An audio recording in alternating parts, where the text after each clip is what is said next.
Yo, what's going on YouTube? I'm in the same fit as I'm going to be in my next video, but this is because I wanted to record this video to get this out for somebody that DM'd me on Instagram, which you guys can all do.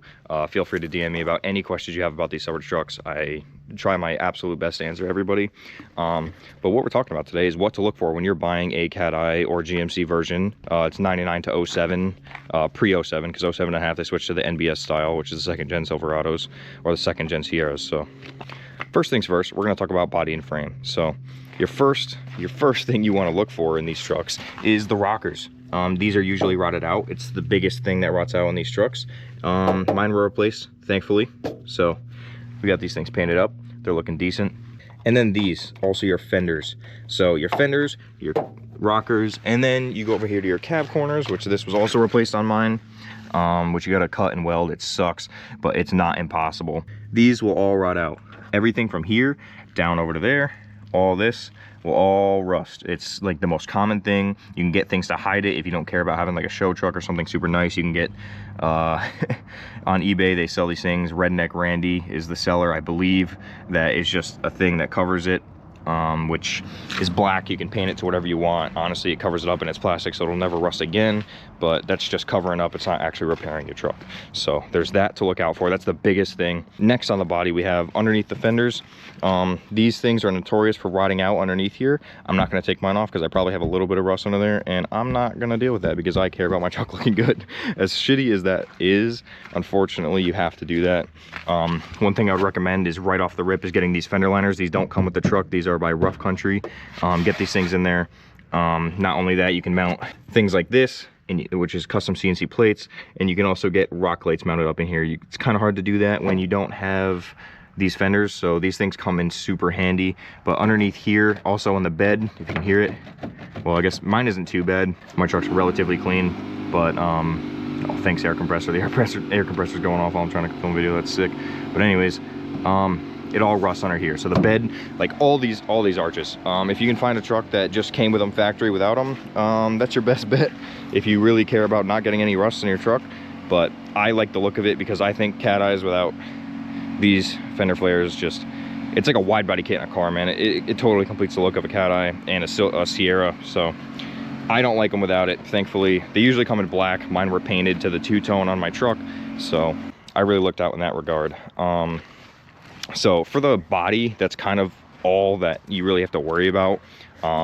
Also, actually, of course, I have stereotypical Chevy problems, but if you open up this door, you go to open up your second door, there's no handle there, of course, because they always break. They're easy to replace. I just haven't done it because I don't have a need. I'm never back there. So pretty much you can just reach around here and open the door like this.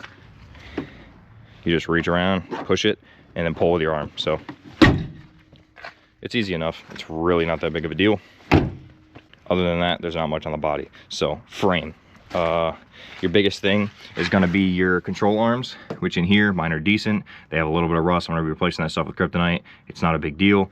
If you can see my frame is absolutely gorgeous for an East Coast truck. Obviously, there's cleaner frames out there, but it happens. So if you look under here, we have Crossmembers. All these Crossmembers and stuff, which is these poles right here, rust out. I have a little bit of rust on mine, a little bit of hole there, but it's hanging in there for the most part. I'm gonna get those replaced eventually, but you want to look out for the cross members and then just the general frame.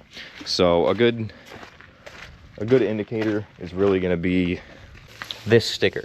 So if you have, I undercoat my truck, so it's like covered, but if that sticker is still there, you're golden pretty much. What you want to do is you want to crawl under this truck though. You don't want to look at it on a rainy day. You don't want to do any of that. So you're going to want to crawl under these trucks and really look at them because they do have rusting problems. But honestly, as biased as it's going to sound, I think Chevys are a little better off in the rust category than most trucks, especially Dodges, unfortunately. Onto the drivetrain. So anything that's going to happen in these trucks is literally the 4L60, which is the transmission if you guys have an automatic, which I have. Thankfully, mine shifts. It's about 80% there. It does have hard shifts sometimes, but it's really not the end of the world. So there's that. Everybody knows about that. Even people that don't like Chevys are fully aware that the 4L60s are not the greatest transmission in the world. You can 4L80 swap them. It is what it is. If you guys are looking at a 2500, not a 1500 like this one, you're gonna be much better off. The rear ends are better, the transmissions are better, everything about them is better and more bulky. So And by the way, 2500, 3500, everything applies in this video. They're all the same trucks. The only difference is body lifts and the heavy duty of the suspension. It's a little heavier, and the motors, obviously. So now in the motor category, it's specific to a 5.3 or a 4.8, anything like that. So most Chevys, if you're gonna have a problem, it's going to be the head gaskets, but don't fret because it's not that big of a deal. It is super rare for them to go, which is the only problem that 5.3s have. So what you're gonna do is you're gonna wanna take this thing on a test drive, drive it around, and then when you come back, leave it running and slowly, and I mean slowly, release this cap. And if water comes spewing out of here, and keep pressure down, by the way, like press down while you're undoing it, you're gonna hear a little tss, and you want it to be tss. That's all you wanna hear. It's just that little thing, which is what my truck does, thankfully. And as long as you hear that little hiss, you're good to go. There's no head gasket issues. But if water starts coming out of there, starts leaking out of there, and there's a lot of if there's a lot of pressure in there, like you take it off and it's like boo, like, you know, like it's hard to explain, but if there's a lot of pressure in there, it's not a good thing.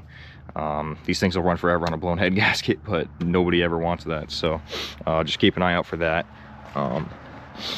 Realistically, you're not gonna have those issues till you're like 250,000 miles over. I bought mine with 116,000. I have no worries in the world that that's gonna happen. But we'll move right on to check engine lights. So the biggest things on these trucks is gonna be O2 sensors and P0442s, which is EVAP system. Mine has all the EVAP replaced. I got it past emissions, but of course the EVAP code came back. So if you guys see a check engine light in any of my videos, that is exactly why. Is because these things are notorious for EVAP codes. It could be anything. It could be the charcoal canister, the lifter, or the lift pump, or the assembly for your fuel pump. It could be literally anything in the absolute world.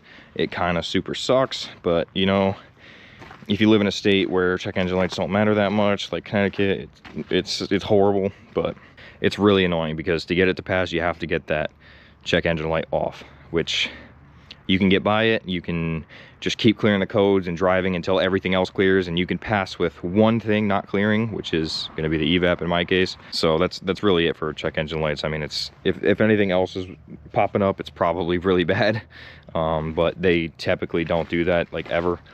But moving on to steering, you're gonna have a problem with your tie rods, because the tie rods on these Cat Eyes and Sierras are absolutely, they're a joke, honestly. I have Moog heavy duty ones because I'm running 20 by 12s and 2-inch spacers, of course. So you're gonna have to look out for that. Ball joints, which is just your typical wear stuff. So if you have an opportunity to grab the wheel and move it around, just make sure nothing's clunking. When you take it for a test drive, just make sure nothing clunks. You'll be good to go. Other than that, I think everything else is good. Wheel bearings obviously suck because this is a independent front suspension truck. So the wheel bearings are just way worse than a solid axle. So the rear end you don't got to worry about, with the front end wheel bearings, they just go. You're gonna have to replace them. But that is all normal stuff for every other truck. Specifically to this truck, it's just a little worse because it's an independent front suspension. Now, I guess the last thing we could talk about is maybe the interior, I suppose. So if you look in the interior, I have the good old peeling headliner, which I'm going to be putting starlights and a black headliner in this bad boy anyways, so whatever. It's not the end of the world. Everything in here looks good. Besides that, these things could hang down because people like to touch them. Don't touch them if you ever buy one, by the way. Everything in here is fine. If you guys can find a truck with a center console, these things are like $1,000. Definitely want to get a higher option truck. They are immaculate. I used to have a bench seat in my 2500, the 1500 that I have now, which is this truck. Center console, best thing in the world. Other than that, the interior is absolutely beautiful. There's nothing really to worry about. Besides these, actually, these things will come off, but you'll very obviously see that when you go to buy a truck. Give this thing a little wiggle. If it pops out, you can fix it, but it's just annoying. It's an annoyance. I don't really think there's anything else on the interior to really worry about. But yeah, other than that, I think we covered everything in this video of what could possibly go wrong in these trucks. Literally, I don't think there's anything else. These trucks are extremely solid, especially the 1500s. They are extremely solid trucks, or a gas 2500 is even better. The Duramaxes, I don't have anything to say because I haven't owned one yet, but if I ever do own one, which I am 100% going to, you guys will see a video exactly like this on Duramaxes. So I have had zero problems with this truck. I'll be doing a 2 years owner review on this thing if you guys want to look out for that. Speaking of which, if you guys are new, subscribe to the channel. We do so much cat eye content. We're actually going to Salt City Diesels soon. We're going to be taking this thing there, even though it's a gas or blah blah blah, whatever. I think it's worthy enough to be in there.